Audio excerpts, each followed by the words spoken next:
1년 만에 55%. 저는 취재 노트에 적힌 이 숫자 앞에서 손에 쥐고 있던 펜을 잠시 내려놨습니다. 55.2%. 국수와 만두를 사 먹은 외국인 관광객이 단 1년 만에 이만큼 늘었다는 뜻이었죠. 김밥도 아니고 라면도 아니고 김이 펄펄 나는 뜨끈한 국물이 담긴 그릇을 말이에요. 그 옆에는 또 다른 숫자도 적혀 있었습니다. 감자탕 44%, 전통 간식류 76%. 하나같이 제 상식으로는 설명이 안 되는 수치들이었죠.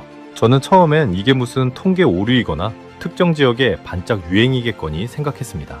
전 세계 사람들이 굳이 비행기를 타고 한국까지 날아와서 그 흔한 국물 한 그릇에 열광한다는 게 도무지 믿기지 않았거든요. 저는 20년 동안 세계 곳곳을 돌며 음식 다큐멘터리를 찍어온 사람입니다. 프랑스 남부의 부야베스부터 제 고향 이탈리아 마을의 미네스트로네까지 국물이라면 볼만큼 봤다고 자신했죠. 그래서 처음 이 데이터를 받아들었을 때 솔직히 저는 코웃음을 쳤습니다. 뜨거운 국물이 뭐 얼마나 대단하다고 세계인이 여기까지 몰려온다는 건가 싶었거든요. 제 오랜 동료인 촬영감독 파올로도 옆에서 심드렁하게 한마디 던졌습니다. 마르코, 국물이 뭐가 그렇게 특별하다고? 그냥 재료를 물에 넣고 끓인 거잖아? 우리가 유럽에서 안 먹어본 국물이 있어? 저도 완전히 같은 생각이었습니다. 이번 취재는 그저 요즘 뜨는 한국의 간편식 열풍을 며칠 가볍게 담고 돌아가면 되는 늘 하던 익숙한 출장이 될 거라고 믿었죠. 저는 짐을 싸면서도 이런 취재에 카메라를 2대나 챙겨야 하나 싶어 살짝 귀찮기까지 했습니다. 그런데 그로부터 정확히 3주 뒤, 저는 서울 을지로 뒷골목의 낡고 허름한 국밥집에서 김이 모락모락 오르는 뚝배기 하나를 앞에 두고 제 20년 경력이 통째로 흔들리는 경험을 하게 됩니다. 그날 밤 제 취재 노트에는 떨리는 글씨로 이렇게 적혀 있었죠. 이건 스프가 아니다. 위로다. 도대체 한국의 뜨거운 한 그릇에는 무엇이 담겨 있길래 세계에서 가장 까다롭다는 미식 전문가들마저 이렇게 무릎을 꿇는 걸까요? 지금부터 그 놀라운 이야기를 여러분께 들려드리겠습니다. 영상 시작 전 구독과 좋아요로 대한민국의 미래를 응원해주세요. 제 이름은 마르코 벤투리입니다. 이탈리아 밀라노에서 태어나 20살 무렵부터 카메라 한 대를 들고 세계의 부엌을 찾아다녔습니다. 스페인의 소금밭, 일본의 가다랑 어포 공장, 프랑스 부르고뉴의 와인 저장고까지 음식이 만들어지는 곳이라면 어디든 달려갔죠. 그렇게 20년이 흐르는 동안 저는 미식 다큐멘터리 감독으로서 나름의 이름을 얻었습니다. 유럽의 음식 방송에서 제 이름을 모르는 프로듀서는 거의 없을 정도였으니까요. 저는 음식을 그저 배를 채우는 것으로 보지 않았습니다. 한 접시의 요리에는 그 땅의 기후와 역사, 그곳 사람들이 살아온 방식이 통째로 녹아있다고 믿었죠. 그래서 저는 늘 재료의 원산지를 파고들고 조리하는 사람의 손끝을 오래도록 관찰했습니다. 저에게 카메라는 맛을 눈으로 옮기는 도구였습니다. 이런 태도 덕분에 저는 업계에서 까다롭기로 유명했습니다. 대충 만든 음식, 겉만 화려한 요리 앞에서는 절대 렌즈를 들지 않았거든요. 동료들은 저를 두고 혀가 아니라 눈이 먼저 까다로운 사람이라고 놀리곤 했습니다. 그런 저의 이 완고함이 한국에서만큼은 오히려 저를 가장 크게 무너뜨리는 이유가 될 줄은 몰랐죠. 그런 저에게는 남몰래 품고 있던 자부심이 하나 있었습니다. 바로 국물 요리에 관한 것이었죠.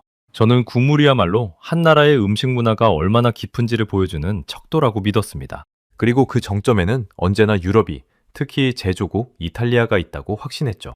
토마토와 채소를 뭉근하게 끓여낸 미네스트로네, 며칠에 걸쳐 뼈를 우려낸 프랑스식 콩소메. 저는 이런 국물들을 카메라에 담을 때마다 생각했습니다. 국물의 세계에서 우리를 넘어설 나라는 없다. 어릴 적 제 할머니는 일요일마다 아침 일찍 큰 냄비를 불에 올리셨습니다. 채소와 뼈를 넣고 몇 시간이고 뭉근하게 끓이던 그 냄새는 제 유년의 전부였죠. 그래서 저에게 국물이란 단순한 요리가 아니라 어떤 뿌리 같은 것이었습니다. 그런 제가 낯선 동양의 나라에서 그 뿌리가 통째로 뒤흔들릴 줄은 정말 몰랐던 겁니다. 그러던 어느 날 제 앞으로 한 통의 취재 의뢰가 들어왔습니다. 유럽의 한 음식 전문 채널에서 요즘 폭발적으로 늘고 있는 한국 여행객들의 음식 소비 트렌드를 담아달라는 요청이었죠. 저는 관련 자료를 훑어보며 고개를 끄덕였습니다. 라면, 김밥, 편의점 간식, 세계 곳곳의 젊은 여행자들이 한국의 평범한 한 끼를 찾아 몰려든다는 내용이었어요. 흥미로운 지점도 있긴 했습니다. 예전에는 외국인들이 김치나 불고기, 비빔밥 같은 전통적인 메뉴를 찾았는데 이제는 한국 사람들이 실제로 매일 먹는 소박한 음식으로 관심이 옮겨갔다는 것이었죠. 관광객이 특별한 요리가 아니라 현지인의 진짜 일상을 먹고 싶어 한다는 건 사실 음식 다큐멘터리 감독에게는 꽤 매력적인 주제이긴 했습니다. 사실 이 흐름 자체는 저도 어느 정도 알고 있었습니다. 실제 데이터를 보니 최근 7년간 외국인들의 소비에서 가장 빠르게 성장한 음식이 아이스크림으로 연평균 35%, 그 다음이 편의점 음식으로 34%였습니다. 차갑고 간편한 음식들이 먼저 유행의 물결을 탄 것이죠. 여기에 와플과 크로플이 연평균 25%로 그 뒤를 이었습니다. 그러니까 처음 밀려온 물결은 분명 달콤하고 차갑고 사진이 예쁘게 나오는 음식들이었던 겁니다. 저는 이 숫자들을 보며 제 가설이 완벽하게 들어맞는다고 여겼습니다. 세상 어디를 가나 여행객들이 원하는 건 결국 편하고 예쁜 음식이니까요. 저는 이 자료를 보며 확신했습니다. 그래, 결국 트렌드는 간편식이야. 젊은 애들이 사진 찍기 좋고 손에 들고 다니기 편한 걸 좋아하는 거지. 한국이라고 별다를 게 있겠어? 저는 이 취재를 시작하기 전 한국 음식에 대해 아는 것이 거의 없었습니다. 매운 김치, 불판에 굽는 고기, 그리고 요즘 세계적으로 유명해진 라면 정도가 전부였죠. 국물 요리라고 하면 그저 고기나 채소를 물에 넣고 끓임, 유럽 어디에나 있는 흔한 방식이겠거니 짐작했습니다. 그 짐작이 얼마나 얕고 무례한 것이었는지 저는 며칠 뒤에야 뼈저리게 깨닫게 됩니다. 그렇게 저는 파울로와 함께 늦가을의 서울에 도착했습니다. 첫 촬영지는 서울의 명동이었죠. 비행기에서 내리자마자 저는 이 도시의 속도에 조금 놀랐습니다. 지하철은 정확했고 거리는 깨끗했으며 골목마다 사람이 넘쳐났으니까요. 공항에서 시내로 들어오는 길에 파울로가 창밖을 보며 중얼거렸습니다. 생각보다 훨씬 큰 도시인데? 저는 대수롭지 않게 대답했죠. 도시가 크다고 음식까지 깊은 건 아니야. 지금 돌이켜보면 그 오만한 한마디가 얼마나 부끄러운 말이었는지 모릅니다. 하지만 그때까지도 제 관심은 오직 하나, 간편식 뿐이었습니다. 명동의 거리로 들어서자 온갖 냄새와 소리가 한꺼번에 밀려왔습니다. 철판 위에서 지글거리는 무언가, 달콤한 설탕이 녹는 냄새, 여기저기서 들리는 여러 나라의 말들. 정말이지 거대한 야외 식당 같았죠. 사람들의 손에는 저마다 다른 먹거리가 들려 있었습니다. 어묵꼬치를 든 사람, 계란빵을 베어 무는 사람, 종이컵에 담긴 떡볶이를 조심스레 먹는 사람. 저는 카메라를 들고 그 관광객들을 하나하나 담기 시작했습니다.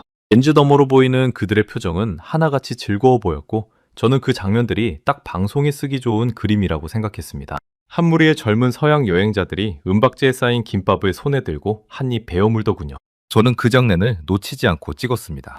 파울로가 옆에서 웃으며 말했어요. 봐, 마르코. 딱 예상한 그림이잖아. 차갑고 간편하고 사진 잘 나오고. 이 취재 사흘이면 끝나겠는데? 저도 피식 웃으며 대답했습니다. 그러게. 우리가 괜히 카메라를 2대나 챙겨왔지? 우리는 마치 이미 결말을 다하는 영화를 찍으러 온 사람들처럼 여유로웠습니다. 취재할 것도 없이 그저 예상한 장면을 확인하고 담아가면 되는 일이라고 생각했으니까요. 그런 우리의 방심이 며칠 뒤 어떤 반전을 불러올지는 꿈에도 몰랐습니다. 저는 그날 오후 내내 명동거리를 훑고 다녔습니다. 편의점 앞에서 컵라면에 뜨거운 물을 붓는 관광객, 길거리 매대에서 호떡을 사 먹는 커플, 카페에 앉아 달콤한 음료를 마시는 무리들, 차가운 음료를 든 채 웃으며 사진을 찍는 사람들, 뜨거운 물을 부은 컵라면을 편의점 앞 간이의자에서 후루룩 먹는 사람들. 모두 제가 예상했던 딱 그만큼의 그림이었습니다. 저는 취재 노트에 적었습니다. 결론. 한국의 음식 트렌드는 간편식과 길거리 간식 중심. 예상대로. 파울로는 벌써 촬영이 절반은 끝났다는 듯 홀가분한 표정이었습니다. 우리는 명동 한복판의 벤치에 앉아 잠시 숨을 돌렸죠. 저는 화면을 되돌려 그날 찍은 영상들을 확인했습니다. 김밥, 컵라면, 호떡, 달콤한 음료. 모두 예상 안에 있는 그림들이었고 어디 하나 새로울 것이 없었습니다. 그런데 그 순간 뭔가 마음 한구석이 개운하지 않았습니다. 데이터에서 봤던 그 숫자, 국수와 만두 55%, 감자탕 44%가 자꾸 머릿속을 맴돌았거든요. 간편식이라면 이해가 갔습니다. 하지만 뜨거운 국물 요리는 사진이 잘 나오는 것도 아니고 손에 들고 걸어다니며 먹을 수 있는 것도 아니었죠. 그런데 왜 이렇게 폭발적으로 늘어난 걸까? 그 흔한 국물에 도대체 무엇이 있길래? 저는 그 대목에서 이상한 미화감을 느꼈습니다. 간편식의 유행은 세계 어느 도시에서나 볼 수 있는 흔한 현상입니다. 하지만 뜨거운 국물 요리가 이렇게 빠르게 사랑받는 나라는 제 20년 경력을 통틀어 본 적이 없었거든요. 마치 퍼즐 한 조각이 자꾸 어긋나는 느낌이었습니다. 저는 그 의문을 애써 밀어냈습니다. 뭐 그냥 추운 날씨 때문이겠지. 사람들이 추우면 당연히 뜨거운 걸 찾는 거야. 계절 탓이지 뭐 특별한 게 있겠어? 별거 아니야. 저는 20년 경력의 미식 감독이었고 국물에 관해서라면 세상 누구보다 잘한다고 믿었으니까요. 한국의 국물이라고 해봐야 결국 유럽 국물의 어설픈 사촌쯤 되겠거니 생각했습니다. 그날 저녁 서울의 하늘은 잔뜩 흐려 있었습니다. 멀리서부터 찬바람이 불어오기 시작했고 사람들은 하나둘 옷깃을 여미며 발걸음을 재촉했죠. 파울로와 저는 숙소 근처의 작은 식당에 들어가 가볍게 저녁을 먹으며 다음 촬영 일정을 짰습니다. 창밖으로는 곧 비라도 쏟아질 것 같은 무거운 공기가 내려앉고 있었습니다. 파울로는 다음 날부터는 시장 몇 군데만 더 돌고 짐을 싸자고 했습니다. 저 역시 크게 이견이 없었죠.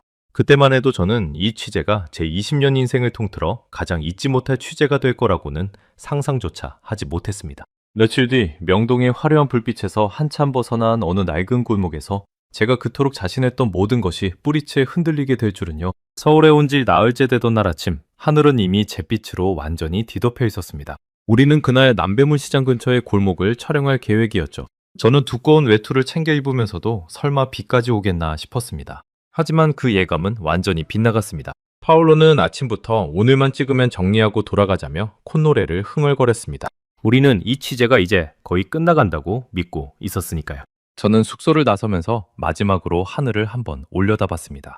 두꺼운 구름이 낮게 깔려 금방이라도 무너져 내릴 것 같았지만 저는 그저 대수롭지 않게 넘겼습니다. 우리가 시장 초입에 카메라를 설치하고 첫 장면을 잡으려던 바로 그 순간 굵은 빗방울이 후두둑 떨어지기 시작했습니다. 처음에 몇 방울이더니 순식간에 장대비로 바뀌었죠. 늦가을에 찬비였습니다. 빗물이 목덜미를 타고 등줄기로 흘러내리자 온몸에 소름이 오소소 돋았습니다. 파울로는 서둘러 카메라에 방수 커버를 씌웠지만 이미 렌즈에는 물방울이 잔뜩 맺혀 있었죠.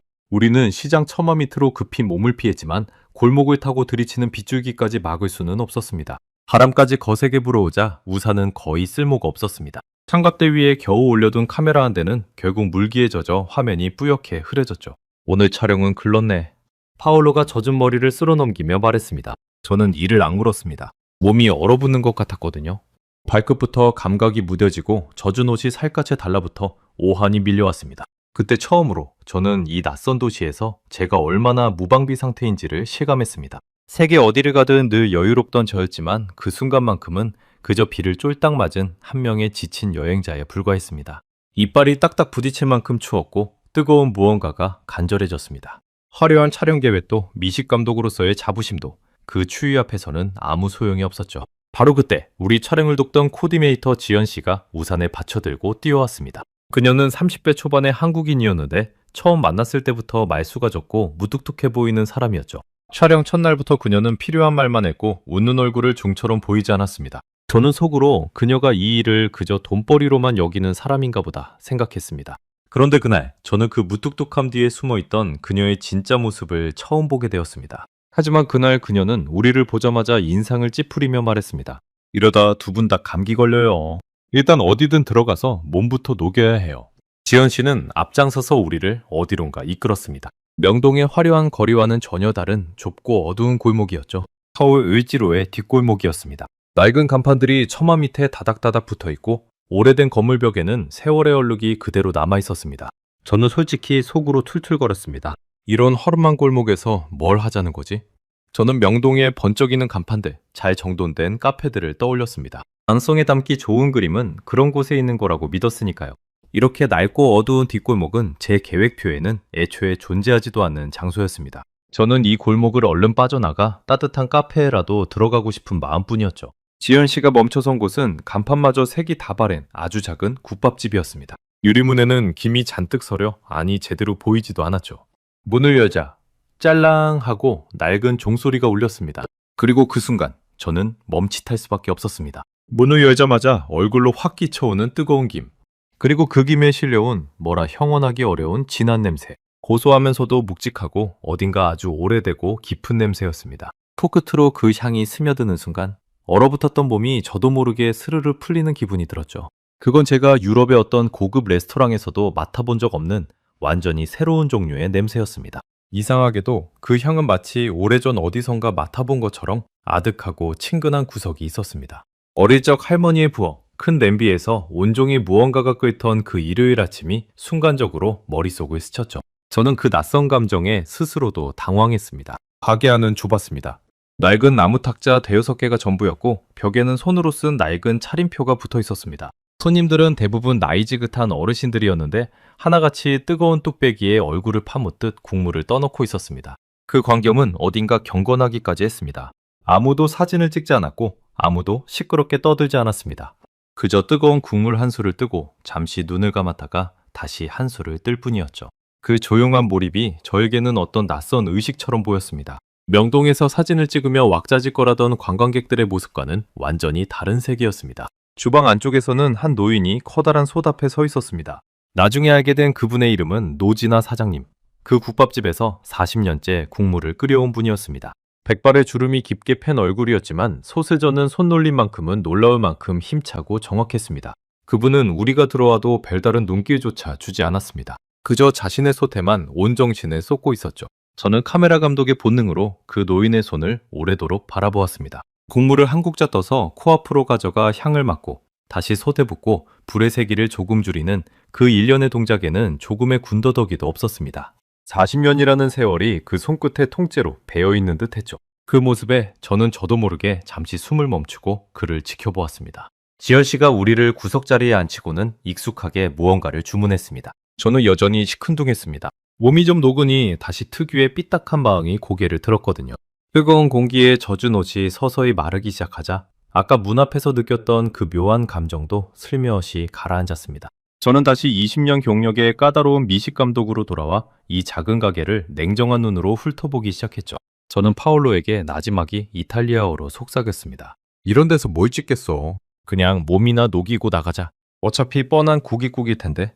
그런데 그 말을 하는 저조차도 아까 문을 열 때 맡았던 그 냄새가 자꾸 신경 쓰였습니다. 코가 아직도 그 향을 기억하고 있었거든요. 뭔가 이상했습니다. 20년간 세계의 온갖 부엌에 다녔지만 이렇게 첫 냄새만으로 사람을 붙잡아 세우는 국물은 드물었으니까요. 향이라는 건 결코 거짓말을 하지 못합니다.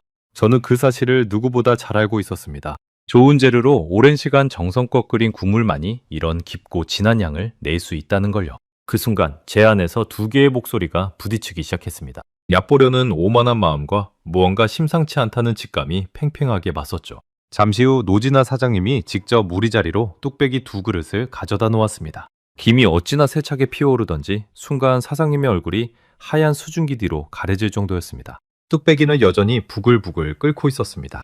탁자에 놓이는 그 순간까지도 국물은 살아있는 것처럼 소리를 내며 끓어올랐죠. 저는 눈앞에 그 그릇을 물끄러미 내려다보았습니다. 맑은 듯하면서도 뽀얗게 우러난 국물, 그 위로 송송 썰어 올린 파와 큼직한 고기 몇 점. 겉모습만 보면 정말이지 소박하기 짝이 없었습니다. 유럽에서 봤다면 눈길 한번 주지 않았을 그런 평범한 국물이었죠. 화려한 장식도 눈길을 끄는 색색의 재료도 없었습니다. 값비싼 향신료 냄새도 나지 않았죠. 그저 뽀얀 국물과 담백한 고기 그리고 파 몇 조각이 전부였습니다. 겉으로만 보면 이 그릇 하나에 40년의 세월이 담겨 있다고는 도무지 믿기 어려웠습니다. 저는 속으로 생각했습니다. 그래, 딱 봐도 그냥 고기국이네. 뭐 대단한 게 있겠어? 지열 씨는 우리를 가만히 지켜보고 있었습니다. 그녀의 표정에는 어떤 확신 같은 것이 어려 있었죠. 무뚝뚝하던 그녀의 눈가에 처음으로 옅은 미소 같은 것이 스쳤습니다.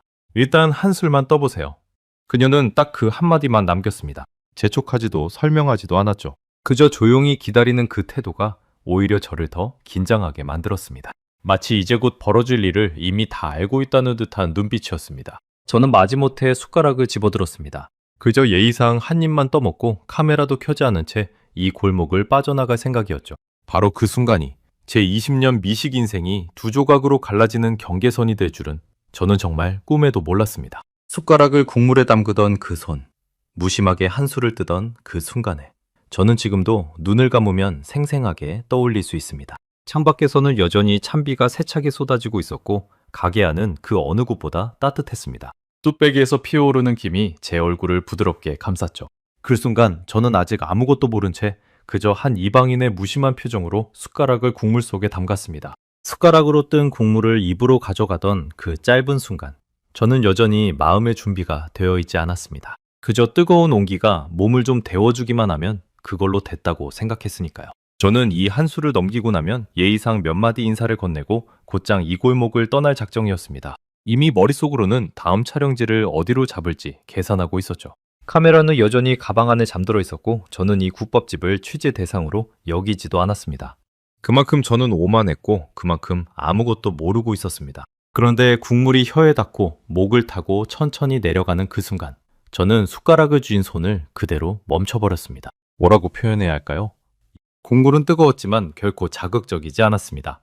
진하면서도 무겁지 않았고 담백하면서도 텅 비어있지 않았죠. 사골을 오래 고아낸 그 국물은 혀끝에서부터 목구멍 깊숙한 곳까지 부드럽게 감싸며 내려갔습니다. 그리고 그 온기가 미장에 도달하는 순간 온몸으로 이상한 감각이 퍼져나갔습니다. 비에 젖어 얼어붙었던 몸이 안쪽에서부터 서서히 녹아내리는 느낌이었죠. 손끝에 남아있던 찬 기운이 사라지고 목덜미의 뻣뻣함이 스르르 풀렸습니다. 국물 한 술이 이렇게 온몸의 긴장을 풀어놓을 수 있다는 걸 저는 그때 처음 알았습니다. 그건 단순히 뜨겁기 때문이 아니었습니다. 뜨거운 물이야 어디에나 있으니까요. 이 국물에는 그 이상의 무언가가 담겨 있었습니다. 저는 눈을 크게 떴습니다. 이건 제가 예상했던 그 밍밍한 고깃국이 절대 아니었거든요. 20년간 훈련된 제 미각이 경보음을 울리고 있었습니다. 이 정도로 깊고 균형 잡힌 국물은 세계 어디에서도 흔히 만날 수 있는 게 아니라고요. 저는 순간적으로 제가 방금 뱉은 말이 떠올라 얼굴이 화끈거렸습니다. 어차피 뻔한 고깃국일 거라던 그 말이 이 한 술의 국물 앞에서 얼마나 경솔했는지 뼈저리게 느껴졌거든요. 저는 잠시 숟가락을 내려놓고 뚝배기를 가만히 응시했습니다. 그러고는 다시 한 술을 떴습니다. 이번에는 훨씬 천천히 미식 감독의 모든 감각을 곤두세우고 맛을 분석하려 했죠. 하지만 분석이라는 게 도무지 되지 않았습니다. 국물의 맛이 단순하지 않았기 때문입니다. 첫 맛은 고소했고 중간에는 은은한 단맛이 올라왔으며 끝에는 깊고 진한 여운이 오래도록 입안에 남았습니다. 마치 하나의 국물 안에 여러 겹의 층이 켜켜이 쌓여 있는 것 같았죠. 저는 혀 위에서 그 맛의 층들을 하나하나 버듬어 보려 했습니다. 하지만 그럴수록 국물은 제 분석을 비웃듯 더 깊은 곳으로 미끄러져 들어갔습니다. 어디까지가 고기의 맛이고 어디부터가 뼈의 맛인지 그 경계를 도무지 나눌 수가 없었죠. 20년을 훈련해온 제 혀가 이 소박한 국물 앞에서 길을 잃었던 겁니다. 저는 20년간 세계의 온갖 국물을 맛보고 카메라에 담아왔습니다. 며칠에 걸쳐 우려낸 프랑스의 콩소메도, 뼈를 고아 만든 이탈리아의 브로도도 봤습니다. 저는 그런 국물들이야말로 인류가 도달할 수 있는 국물의 정점이라고 믿어 의심치 않았습니다. 그런데 이 한국의 국물은 그것들과 결이 완전히 달랐습니다.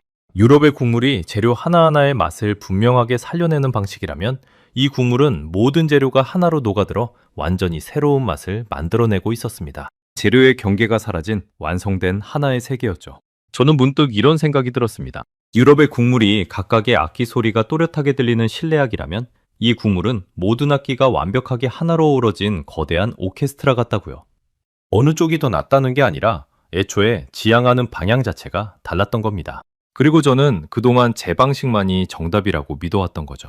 국물이란 이래야 한다는 좁은 틀 안에 갇혀서 이렇게 넓고 깊은 세계가 있다는 걸 상상조차 못했던 겁니다. 20년이라는 세월이 오히려 저를 더 단단한 편견 속에 가둬왔던 건 아니었을까요? 옆에 앉은 파올로를 슬쩍 돌아봤습니다. 그런데 파올로의 모습이 조금 이상했습니다. 아까까지만 해도 어서 나가자던 그가 말없이 뚝배기에 얼굴을 파묻고 국물을 떠먹고 있었거든요. 숟가락질을 멈추지 못하고 있었습니다. 그 까다롭고 회의적이던 파올로가 말이죠. 저는 조심스레 이탈리아어로 물었습니다. 파올로, 어때? 그는 대답 대신 그저 고개만 천천히 저었습니다. 그 몸짓에는 놀라움과 당혹감, 그리고 어떤 항복 같은 것이 뒤섞여 있었습니다. 그는 국물을 한술 더 뜨더니 이번에는 아주 오래도록 입안에 머금었습니다. 마치 이 맛을 결코 잊지 않겠다는 듯이요. 말이 나오지 않는다는 몸짓이었죠. 잠시 후 그가 겨우 입을 열었습니다. 마르코, 이거 우리가 알던 그 국물이 아니야. 저는 그 말에 등줄기가 서늘해졌습니다. 20년을 함께 다니며 온갖 사내진미 앞에서도 좀처럼 감탄하지 않던 파올로였습니다. 그런 그가 이렇게 무너지고 있다니. 파올로의 눈가에는 옅게 물기마저 얼어 있었습니다. 처음엔 뜨거운 김 때문인가 했는데 아니었습니다. 그는 국물을 넘기다 말고 한동안 허공을 응시했습니다. 무언가 잊고 있던 기억이라도 떠올린 사람처럼요.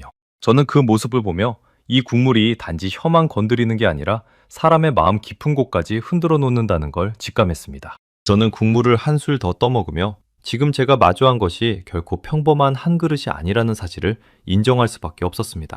제 표정이 완전히 달라진 걸 눈치챘는지 그때 지연 씨가 조용히 입을 열었습니다. 이 국물 사장님이 매일 새벽 3시부터 끓이세요. 40년째 하루도 안 빠지고요. 저는 순간 숨이 턱 막혔습니다. 매일 새벽 3시, 40년. 그 두 개의 숫자가 머릿속에서 쿵 하고 부딪혔습니다. 제가 방금 입에 넣은 이 한 술의 국물 뒤에 40년이라는 시간과 14,000번이 넘는 새벽이 숨어 있었던 겁니다. 저는 머릿속으로 그 시간을 헤아려 보려다 그만두었습니다. 도무지 가늠이 되지 않았거든요. 한 사람이 평생을 바쳐 매일 같은 시간에 일어나 같은 소답에 서는 일, 그 우직한 반복이 만들어낸 것이 바로 지금 제 앞에 이 한 그릇이었습니다. 저는 문득 유럽의 이름난 셰프들이 떠올랐습니다. 그들은 화려한 접시와 정교한 기술로 세상에 찬사를 받았죠. 하지만 이 노인은 그런 것과는 정반대의 자리에 서 있었습니다. 어떤 상도, 어떤 별점도 없이 그저 매일 새벽의 어둠 속에서 홀로 솥을 지켜온 사람. 그 침묵의 40년이 화려한 어떤 요리보다 저를 더 크게 뒤흔들었습니다. 저는 갑자기 이 국물이 무섭게 느껴졌습니다. 감히 함부로 대할 수 없는 어떤 무게가 그 안에 담겨 있었으니까요. 한 그릇의 국물 앞에서 이런 경외감을 느낀 건 제 인생에서 처음 있는 일이었습니다. 저는 그동안 얼마나 많은 것을 겉모습만으로 판단해왔던 걸까요? 저는 그제야 이 국물의 정체를 어렴풋이 이해하기 시작했습니다. 이건 재료의 문제가 아니었습니다. 좋은 뼈, 좋은 고기를 쓴다고 해서 낼 수 있는 맛이 아니었어요. 이건 시간의 문제였습니다. 뼛속 깊은 곳의 골수까지 완전히 우러날 때까지 몇 시간이고 뭉근하게 끓여내는 그 인매의 시간 말입니다. 저는 취재 노트를 꺼내 떨리는 손으로 적었습니다. 이들은 재료를 끓이는 게 아니다. 시간을 끓인다. 이 한 문장을 적는 순간 저는 비로소 데이터 속의 그 폭발적인 숫자들이 왜 나타났는지 어렴풋이 알 것 같았습니다. 세계인들이 열광한 건 단순한 맛이 아니라 그 맛 뒤에 숨은 시간과 정성이었던 겁니다. 사람들은 본능적으로 알아챈 거죠. 이 국물이 결코 하루아침에 만들어질 수 없다는 것을요. 문득 저는 데이터 속의 그 숫자들이 다시 떠올랐습니다. 국수와 만두 소비가 1년 새 55.2% 늘었다는 그 수치. 감자탕이 44% 늘었다는 그 통계. 명동에서 그 숫자를 봤을 때는 도무지 이해가 가지 않았습니다. 단순히 유행이라거나 관광상품이라는 말로는 설명이 되지 않았죠. 그런데 지금 이 뜨거운 국물 한 술을 넘기고 나니 그 숫자들이 비로소 살아있는 언어로 다가오기 시작했습니다. 세계인들이 이 국물에 열광하는 데에는 분명한 이유가 있었던 겁니다. 저는 명동에서 봤던 관광객들을 떠올렸습니다. 처음엔 김밥과 라면 같은 간편하고 차가운 음식에 끌렸겠죠.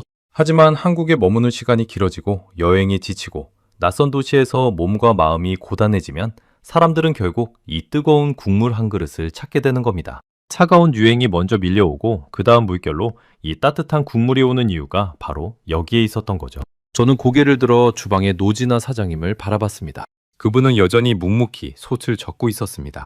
자신이 만든 국물이 방금 한 이방인의 20년 자부심을 산산조각냈다는 사실도 모른 채 말이죠. 그 무심한 뒷모습이 오히려 저를 더 부끄럽게 만들었습니다. 사장님은 손님이 자신의 국물에 감탄하든 말든 전혀 관심이 없어 보였습니다. 칭찬을 바라지도 인정을 구하지도 않았죠. 그저 오늘도 어제와 똑같이 국물을 끓이고 그릇에 담아 내어줄 뿐이었습니다. 그 무욕의 태도가 화려한 명성을 쫓던 저에게는 낯설고도 강렬한 충격이었습니다. 저는 이 골목에 들어오면서 이곳을 얕봤습니다.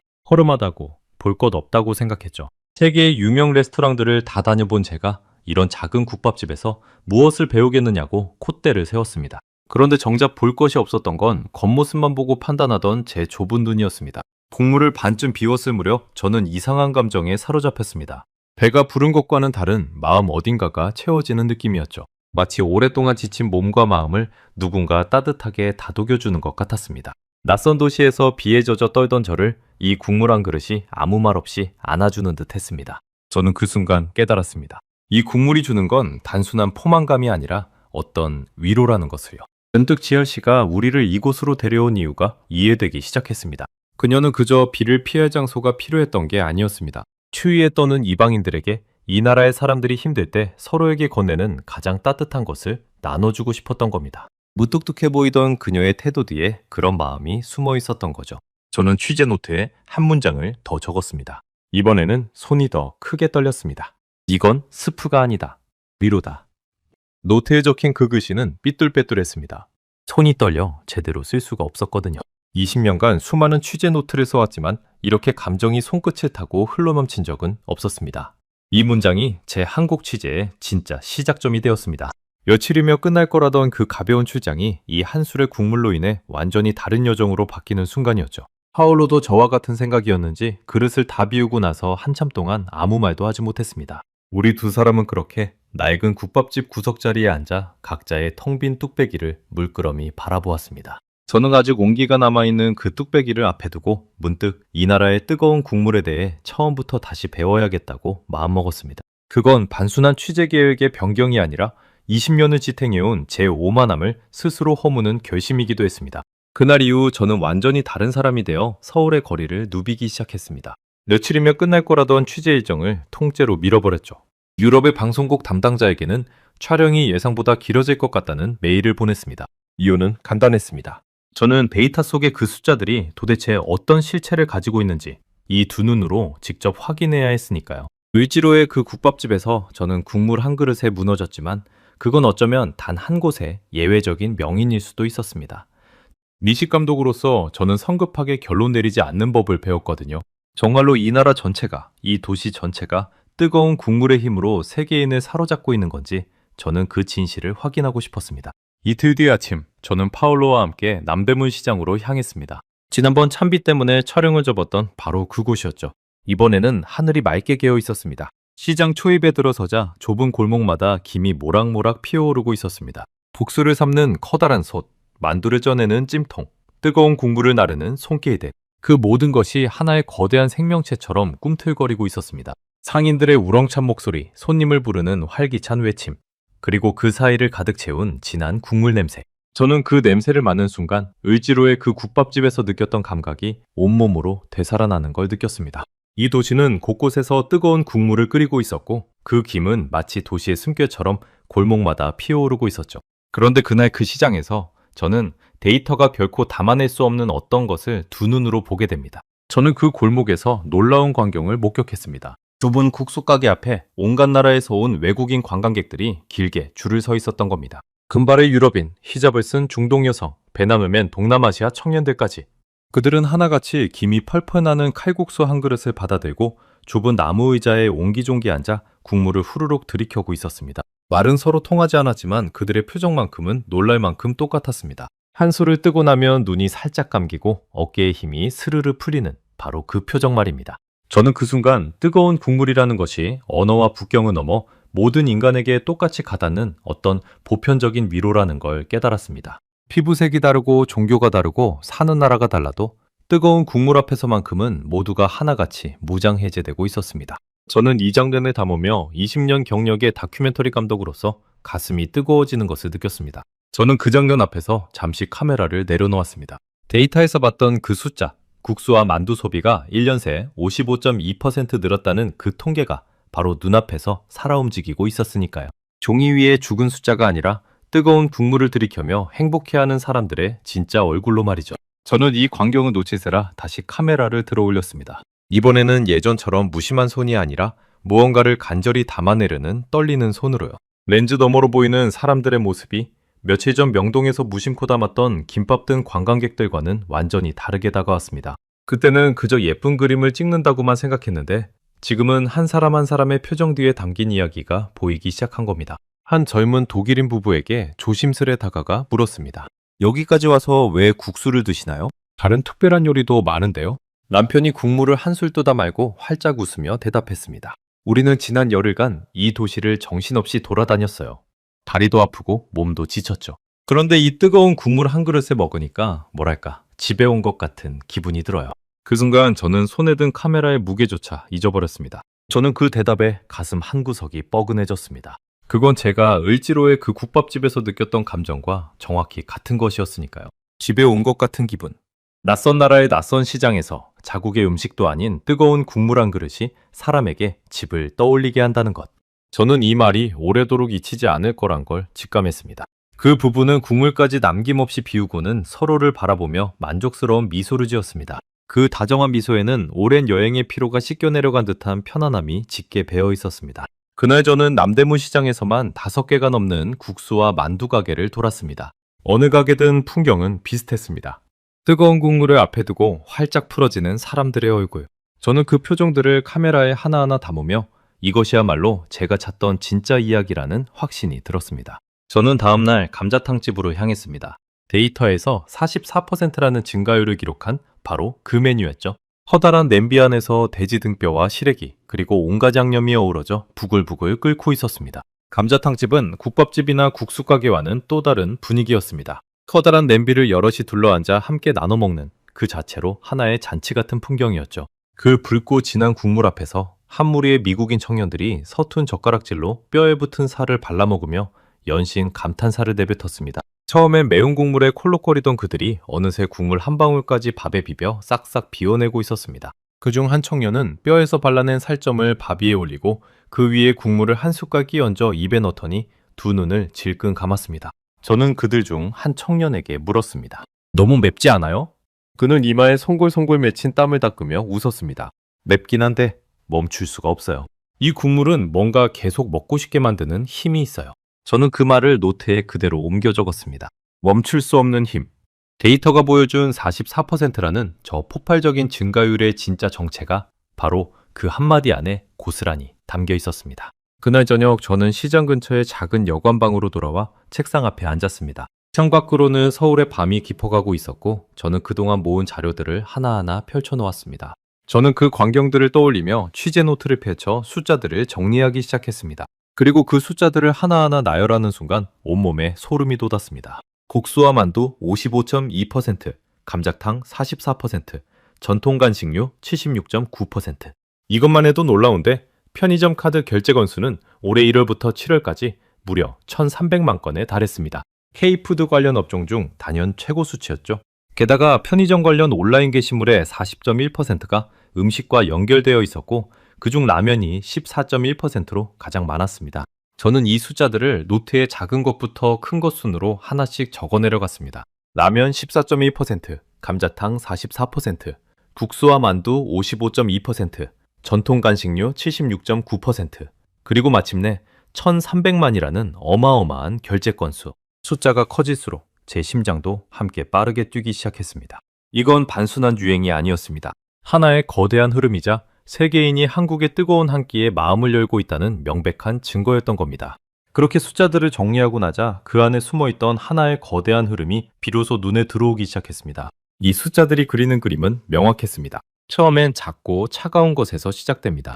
사진 찍기 좋은 아이스크림, 손에 들고 다니기 편한 김밥, 컵라면 같은 간편식이 첫 물결이었죠. 실제로 아이스크림은 연평균 35%, 편의점 음식은 34%씩 성장했습니다. 여기에 와플과 크로플 같은 달콤한 간식이 25%로 그 뒤를 이었죠. 세계의 젊은 여행자들은 처음엔 이렇게 사진이 예쁘게 나오고 손에 들기 편한 음식으로 한국에 발을 들입니다. 하지만 여행이 길어지고 몸이 지치기 시작하면 사람들의 발길은 자연스럽게 다른 곳으로 향합니다. 그런데 그 차가운 첫 물결이 지나가고 나면 반드시 두 번째 물결이 밀려옵니다. 바로 뜨거운 국물이었습니다. 작은 것에서 큰 것으로, 차가운 것에서 뜨거운 것으로, 가벼운 재미에서 깊은 위로로. 한국 음식이 세계인을 사로잡는 방식은 바로 이런 순서였던 겁니다. 저는 이 흐름을 발견하고는 한동안 펜을 내려놓지 못했습니다. 마치 오랫동안 풀리지 않던 수수께끼의 마지막 조각을 찾아낸 기분이었거든요. 명동에서 그 데이터를 처음 봤을 때 느꼈던 위화감, 그 어긋난 퍼즐자 조각이 마침내 제자리를 찾아 딱 맞아 들어가는 순간이었습니다. 차가운 유행은 사람들을 한국으로 불러들이는 분이었고 뜨거운 국물은 그 사람들의 마음을 사로잡아 붙드는 닻이었던 겁니다. 문으로 들어온 사람은 언제든 떠날 수 있지만 닻에 마음이 걸린 사람은 그 나라를 결코 쉽게 잊지 못하는 법이니까요. 저는 파울로와 함께 시장 한복판에 서서 오래도록 그 광경을 바라보았습니다.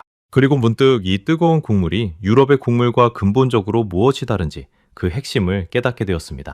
제 고향 이탈리아에서도 국물 요리는 사랑받습니다.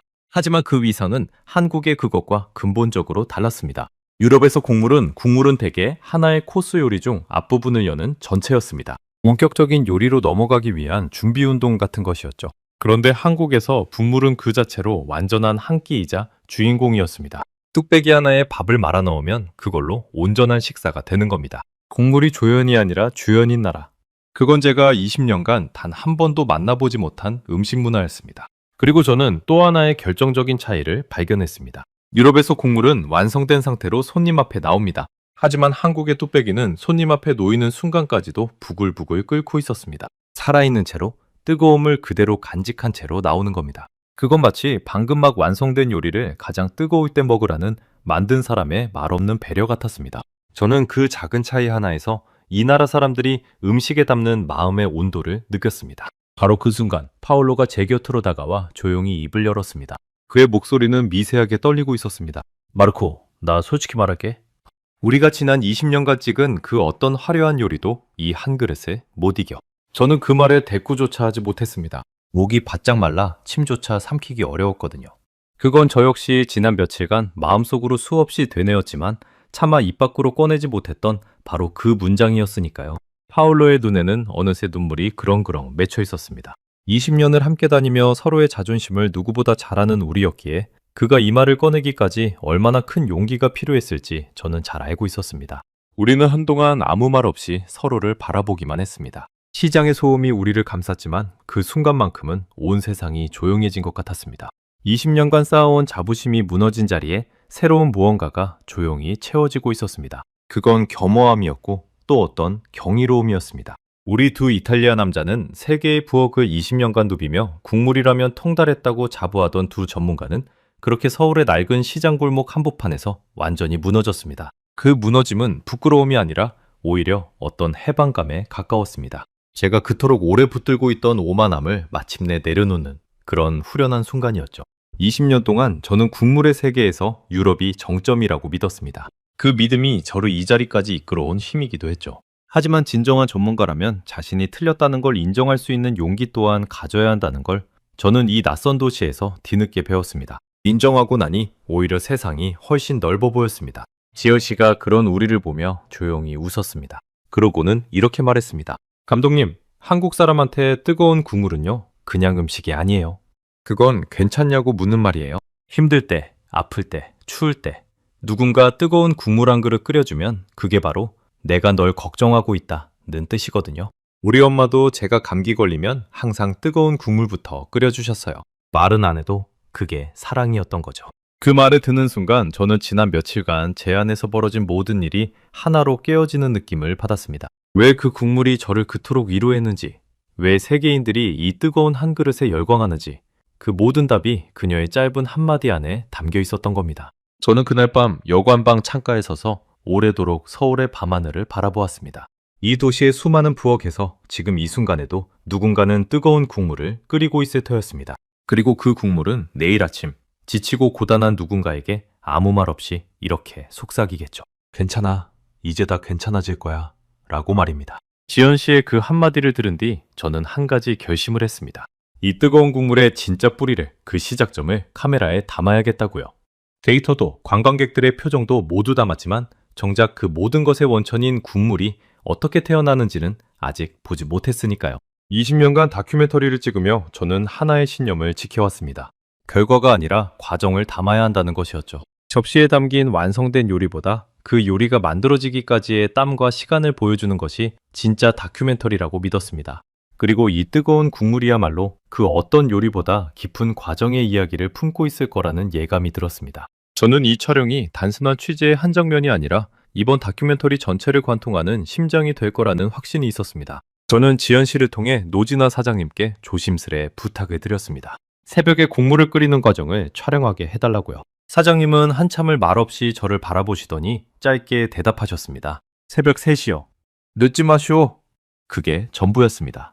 화려한 설명도 조건도 없었죠. 그저 오려면 오라는 무뚝뚝하지만 거절하지 않는 대답이었습니다. 저는 그 짧은 대답 속에서 오히려 어떤 신뢰 같은 것을 느꼈습니다. 자신의 새벽을 낯선 외국인에게 보여준다는 건 사장님에게도 결코 가벼운 일이 아니었을 테니까요. 어쩌면 사장님은 제 눈빛 속에서 진심을 읽으셨는지도 모릅니다. 그로부터 사흘 뒤 새벽 2시 40분, 저는 파울로와 함께 을지로의 그 골목에 다시 섰습니다. 도시가 완전히 잠든 시간이었죠. 거리는 텅 비어 있었고 가로등 불빛만이 젖은 아스팔트 위로 희미하게 번지고 있었습니다. 저는 태어나서 이렇게 이른 새벽에 촬영을 나온 적이 손에 꼽을 정도였습니다. 그 늦가을 새벽의 공기는 사르르듯 차가웠습니다. 입김이 하얗게 뿜어져 나왔고 손끝은 금세 곱아 카메라 버튼을 누르기도 힘들 정도였습니다.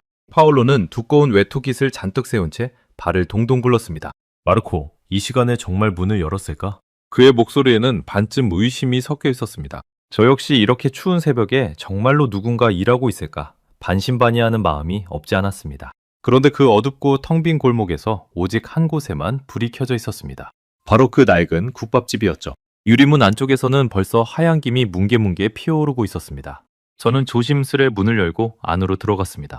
그리고 그 순간 제가 본 광경을 저는 평생 잊지 못할 겁니다. 문틈으로 새어나오는 그 따뜻한 불빛은 마치 칠흑 같은 새벽바다의 등배처럼 느껴졌습니다. 세상 모두가 잠들 시간에도 누군가는 깨어있다는 것, 그 사실만으로도 저는 가슴이 뭉클해졌습니다. 노진아 사장님이 그 거대한 솥 앞에 홀로 서 계셨습니다. 세상 모두가 잠든 새벽 3시에 이른이 넘은 노인이 혼자서 말이죠. 사장님은 커다란 뼈들을 솥에 넣고 찬물을 부은 뒤 오랫동안 핏물을 우려내고 있었습니다. 그 물을 몇 번이고 갈아주면서요. 잡내를 잡기 위한 그 지난한 과정을 사장님은 조금의 귀찮음도 없이 정성껏 반복했습니다.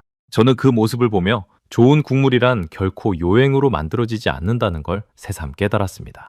저는 카메라를 들고 그 모든 과정을 숨죽여 담았습니다. 렌즈 너머로 보이는 그 노인의 굽은 등과 백발이 새벽의 김 속에서 마치 한 폭의 오래된 그림처럼 어른거렸습니다. 저는 숨소리조차 조심스러워 최대한 몸을 낮추고 그 신성한 노동을 방해하지 않으려 애썼습니다. 사장님의 손놀림에는 군더더기가 하나도 없었습니다. 뼈를 씻고 불에 세기를 맞추고 떠오르는 거품을 걷어내고 다시 물을 붓고 그 단순한 동작들이 40년이라는 세월 동안 수만 번 반복되면서 이제는 마치 몸에 새겨진 하나의 리듬처럼 흘러가고 있었습니다. 말 한마디 없이 오직 솥에서 피어오르는 김과 장작이 타는 소리만이 그 새벽의 정적을 채우고 있었죠. 저는 문득 유럽의 유명한 셰프들을 떠올렸습니다. 화려한 조명 아래 수많은 카메라와 기자들에 둘러싸여 요리하던 그 스타 셰프들 말입니다. 그들에게 요리는 세상에 보여주기 위한 하나의 무대이자 공연이었습니다. 그런데 지금 제 눈앞에 이 노인은 아무도 보지 않는 새벽에 아무런 조명도 박수도 없이 그저 묵묵히 국물을 끓이고 있었습니다.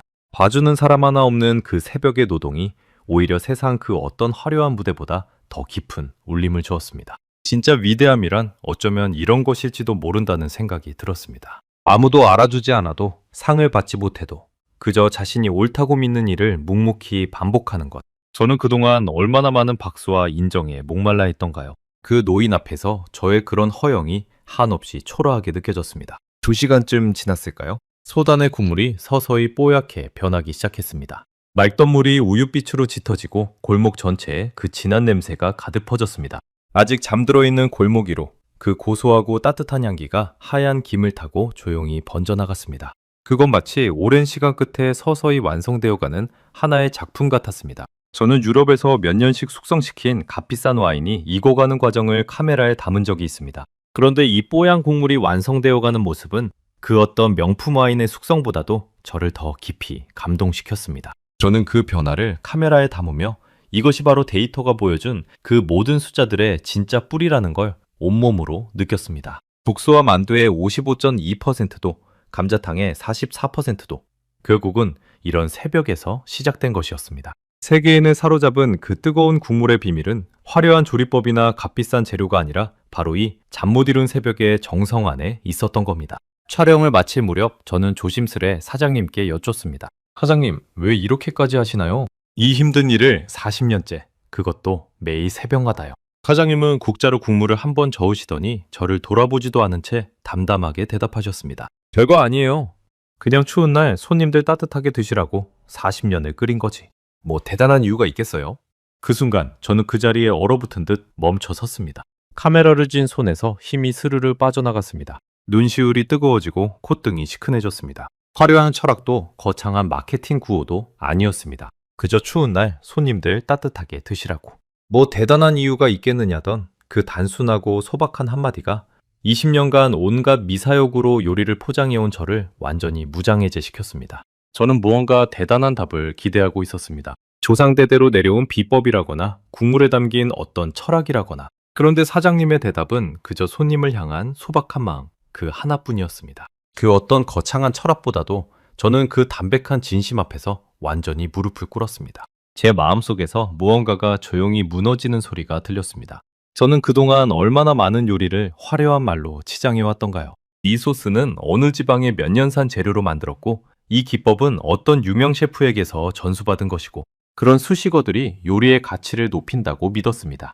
그런데 이 노인은 그 모든 수식어를 다 걷어낸 자리에 오직 하나, 손님을 향한 진심만을 남겨두고 있었습니다. 별점도 없고 상장도 없고 화려한 간판조차 없었습니다. 오직 40년이라는 세월과 그 세월을 지탱해온 소박한 마음만이 그 자리에 있었죠. 그리고 바로 그 진심이 세계 최고라 자부하던 제 모든 기교를 이긴 겁니다. 저는 카메라를 든 손을 잠시 내렸습니다. 이 순간만큼은 렌즈를 통해서가 아니라 제 두 눈으로 직접 이 노인을 바라보고 싶었으니까요. 그의 굽은 등 주름진 손, 그리고 국물을 향한 그 흔들림 없는 눈빛을요. 그 모습은 제가 지금껏 담아온 어떤 위대한 예술가의 초상보다도 아름다웠습니다. 저는 갓 끓여낸 국물을 한 그릇 받아들었습니다. 저는 그 국물을 두 손으로 감싸 쥐었습니다. 뚝배기의 온기가 얼어붙은 손바닥을 통해 온몸으로 퍼져나갔습니다. 새벽의 추위에 떨던 몸이 그 한술에 다시 사르르 녹아내렸습니다. 그런데 이번에 느껴진 건 단순한 맛이 아니었습니다. 그 국물 안에서 저는 잠 못 이룬 40년의 새벽을, 구분 등으로 소칠졌던 한 노인의 세월을, 그리고 얼굴도 모르는 손님을 향한 조용한 사랑을 통째로 맛보았습니다. 이건 더 이상 혀로 맛보는 국물이 아니었습니다. 마음으로 읽어내려가는 한편의 긴 이야기였죠. 뜨거운 김이 얼굴을 감싸는 그 순간, 저는 오랫동안 잊고 있던 어떤 감정과 다시 마주했습니다. 누군가에게 아무 대가 없이 온전히 보살핌을 받는다는 것, 그 잊혀진 따뜻함이었습니다. 저는 그 국물을 두 손으로 감싸 쥐었습니다. 그 국물을 넘기며 나도 모르게 눈가가 촉촉해졌습니다. 그리고 저는 그제야 완전히 이해했습니다. 왜 세계인들이 이 뜨거운 국물 앞에서 무너지는지를요. 그건 단지 맛있어서가 아니었습니다. 그 국물 한 그릇에는 만든 사람의 정성과 시간과 마음이 통째로 녹아 있었기 때문입니다. 사람은 본능적으로 압니다. 누군가 자신을 위해 오랜 시간 정성을 들였다는 것을요. 그 마음이 국물을 타고 전해질 때 우리는 위로받는 겁니다. 낯선 나라에서 지치고 외로운 순간, 누군가 자신을 위해 오래 끓인 뜨거운 국물 한 그릇을 만난다는 것. 그건 말이 통하지 않아도 마음으로 전해지는 가장 원초적인 환대였던 겁니다. 세계인들은 바로 그 환대에 마음을 빼앗긴 것이었죠. 바게르 나서던 새벽 5시, 동쪽 하늘이 서서히 밝아오고 있었습니다. 저는 파울로와 함께 텅 빈 골목에 서서 아직도 불이 켜진 그 작은 국밥집을 오래도록 돌아보았습니다. 20년간 세계를 누비며 쌓아온 저의 오만함은 그 새벽, 그 골목에서 완전히 무너져 내렸습니다. 하지만 그 무너진 자리에는 이전에는 결코 알지 못했던 어떤 따뜻함이 조용히 차오르고 있었습니다. 파울로도 아무 말이 없었습니다. 그저 그 국밥집의 불빛을 바라보는 그의 눈가에도 새벽의 찬 공기 탓만은 아닌 물기가 어려 있었죠. 우리 두 사람은 그 골목에서 각자 마음속으로 지난 20년의 오만함과 조용히 작별하고 있었습니다. 그로부터 넉 달이 흐른 이듬해 봄, 제가 만든 다큐멘터리가 유럽 전역에 방영되었습니다. 제목은 김밥이 문을 열고 국물이 마음을 열다였죠. 저는 이 제목을 짓기까지 오래 고민했습니다. 하지만 결국 이 한 문장만큼 제가 서울에서 겪은 모든 것을 정확하게 담아내는 말은 없었습니다. 차가운 간편식이 세계인을 한국으로 불러들이는 분이었다면 뜨거운 국물은 그 사람들의 마음을 활짝 열어젖힌 열쇠였으니까요. 처음 방송국에 기획안을 냈을 때만 해도 담당자는 고개를 갸웃했습니다. 뜨거운 국물 하나로 1시간짜리 다큐를 채운다는 게 이해가 안 갔던 겁니다. 화려한 미슐랭 레스토랑도 아니고 이름난 스타 셰프도 아닌 서울 뒷골목의 낡은 국밥집 이야기라니. 담당자의 그 미심쩍은 표정을 저는 아직도 기억합니다. 하지만 저는 확신이 있었습니다. 제가 그 골목에서 느낀 감동이 진짜라면 그건 반드시 화면을 통해서도 전해질 거라고요. 하지만 방송이 나간 그날 밤 모든 것이 달라졌습니다. 시청자들의 반응은 제가 상상했던 것을 훌쩍 뛰어넘었습니다. 방송 직후 유럽 곳곳에서 제 앞으로 편지와 메시지가 쏟아졌습니다. 어떤 이는 화면 속 그 뽀얀 국물을 보는 것만으로도 눈물이 났다고 했고, 또 어떤 이는 당장 한국행 비행기표를 알아보고 있다고 했습니다. 한 나이 지긋한 시청자는 이렇게 적어 보냈습니다. 그 노인이 새벽에 홀로 국물을 끓이는 장면에서 저는 돌아가신 제 어머니를 떠올렸습니다. 어머니도 늘 저를 위해 뜨거운 무언가를 끓여주셨거든요. 저는 그 편지를 읽으며 한참을 먹먹하게 앉아 있었습니다. 국경 너머의 낯선 이가 서울 뒷골목의 한 노인에게서 자신의 어머니를 떠올렸다는 것. 그것이야말로 이 뜨거운 국물이 지닌 힘이었습니다. 저는 그 메시지들을 하나하나 읽으며 제가 을지로의 그 골목에서 느꼈던 감정이 결코 저 혼자만의 것이 아니었음을 확인했습니다. 국경도, 언어도, 문화도 다른 수많은 사람들이 그 뜨거운 국물 한 그릇 앞에서 똑같이 마음이 움직였던 겁니다. 어쩌면 뜨거운 국물에 위로받고 싶은 마음이란 인간이라면 누구나 가진 가장 원초적인 본능인지도 모릅니다.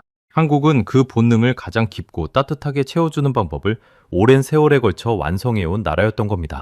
데이터가 보여준 그 폭발적인 숫자들의 진짜 의미가 방송을 통해 비로소 세상에 온전히 전해진 순간이었습니다. 국수와 만두의 55.2%, 감자탕의 44%라는 그 차가운 통계 뒤에는 사실 이렇게 따뜻한 사람들의 마음이 숨어 있었던 겁니다. 저는 숫자를 이야기로 바꾸는 것이 제 일이라고 늘 생각해왔는데 이번만큼은 그 숫자들이 오히려 저를 가르쳤습니다. 파울로는 그 후로도 종종 저에게 전화를 걸어옵니다. 그리고 통화 끝에는 늘 같은 말을 남기죠. 마르코, 나 아직도 그 국물 맛을 잊을 수가 없어. 우리 언제 다시 서울에 가자? 20년간 세상 그 무엇에도 쉽게 감동하지 않던 그가 이제는 뜨거운 국물 이야기만 나오면 눈시울부터 붉어집니다. 우리 두 사람은 그 서울의 새벽 골목에서 함께 무너졌고 그 무너짐을 통해 오히려 더 단단한 무언가를 얻었습니다. 20년 경력이라는 갑옷을 벗어던지고 나서야 우리는 비로소 진짜 음식의 세계를 마주할 수 있었던 거죠. 저 역시 마찬가지입니다. 밀라노의 제 부엌에서 저는 이제 가끔 커다란 냄비에 뼈를 넣고 오랜 시간 국물을 고아냅니다. 노진아 사장님의 그 손놀림을 어설프게나마 흉내내면서요. 새벽에 일어나 뼈를 씻고 거품을 걷어내다 보면 문득 그 을지로의 골목이 눈앞에 선하게 떠오릅니다. 물론 40년 내공의 그 깊고 진한 맛은 감히 흉내조차 낼 수 없습니다. 하지만 그 국물을 끓이는 동안 저는 그 새벽 골목의 온기를 그리고 손님을 향한 한 노인의 진심을 마음에 새깁니다. 제 딸아이가 감기에 걸린 날 저는 그 서툰 국물을 한 그릇 정성껏 끓여 아이에게 내밀었습니다. 아이가 국물을 한술 넘기며 배시시 웃던 그 순간 저는 노진아 사장님이 40년간 지켜온 그 마음을 아주 조금이나마 이해할 수 있을 것 같았습니다. 저는 이 취재를 통해 20년 경력으로도 배우지 못했던 가장 중요한 것을 배웠습니다. 진짜 훌륭한 요리는 화려한 기교나 값비싼 재료에서 나오는 게 아니라는 사실을요. 그건 먹는 사람을 향한 진심에서 나옵니다. 누군가를 따뜻하게 해주고 싶다는 그 마음이야말로 세상 그 어떤 조리법보다 강력한 힘을 가지고 있었던 겁니다. 20년 동안 저는 최고의 재료와 최고의 기술만을 쫓았습니다. 그런데 정작 가장 중요한 그 한 가지, 먹는 사람을 향한 마음을 놓치고 있었던 거죠. 한국의 뜨거운 국물이 그 단순한 진리를 저에게 다시 일깨워 준 겁니다. 한국을 떠나오기 전 저는 마지막으로 그 국밥집을 다시 찾았습니다. 노진아 사장님은 여전히 소답해 계셨죠. 제가 감사 인사를 드리자 사장님은 그저 무뚝뚝하게 한마디 하셨습니다. 뭘 그런 걸 가지고. 배고프겠네. 밥이나 먹고 가요. 그 짧은 말 속에 담긴 정을 저는 이제 온전히 이해할 수 있었습니다. 처음 이 골목에 들어섰을 때 저는 이곳을 허름하다고 얕봤습니다. 볼 것 없다고 콧대를 세웠죠. 그런데 이제 저는 이 작은 국밥집이야말로 제 20년 인생에서 가장 위대한 스승이 있던 곳임을 압니다. 저는 마지막으로 그 뜨거운 뚝배기를 천천히 비우며 이 정겨운 골목과 이 국물을 오래도록 마음 깊이 담았습니다. 한국인들에게 뜨거운 국물 한 그릇은 그저 음식이 아니었습니다. 그건 말없이 건네는 위로였고 서로를 향한 걱정이었으며 굳이 표현하지 않아도 전해지는 사랑이었습니다. 세계인들이 김밥과 라면을 지나 이 뜨거운 국물에 마음을 빼앗긴 이유가 바로 여기에 있었던 겁니다. 사람들은 결국 자신을 진심으로 위해주는 그 따뜻한 마음에 이끌린 것이었으니까요. 거창한 광고도 대단한 마케팅도 필요 없었습니다. 그저 새벽마다 묵묵히 끓여낸 진심 한 그릇이 스스로 온 세계인의 마음을 향해 조용히 걸어간 것이었습니다. 지금 이 순간에도 서울의 어느 골목에서는 누군가 새벽부터 뜨거운 국물을 끓이고 있을 겁니다. 그리고 그 국물은 오늘도 지치고 추운 누군가의 몸과 마음을 조용히 데워주겠죠. 이름 모를 그 손길들이 매일같이 이어져 결국 세계의 지도를 바꾸고 있는 겁니다. 한 그릇에 뜨거운 국물이 말이죠. 그 소박하지만 위대한 한 그릇이 앞으로도 얼마나 많은 세계인의 마음을 열게 될지 저는 이제 조금도 의심하지 않습니다. 어쩌면 지금 이 영상을 보고 계신 여러분 중에도 언젠가 낯선 여행길에서 지쳤을 때 문득 그 뜨거운 국물 한 그릇이 사무치게 그리워질 분이 계실지도 모릅니다. 그때 여러분도 저처럼 그 소박한 한 그릇 안에 담긴 깊고 따뜻한 진심을 온몸으로 발견하시게 되겠죠. 저는 다음 시간에도 전 세계를 놀라게 할 대한민국의 이야기로 다시 찾아뵙겠습니다. 감사합니다.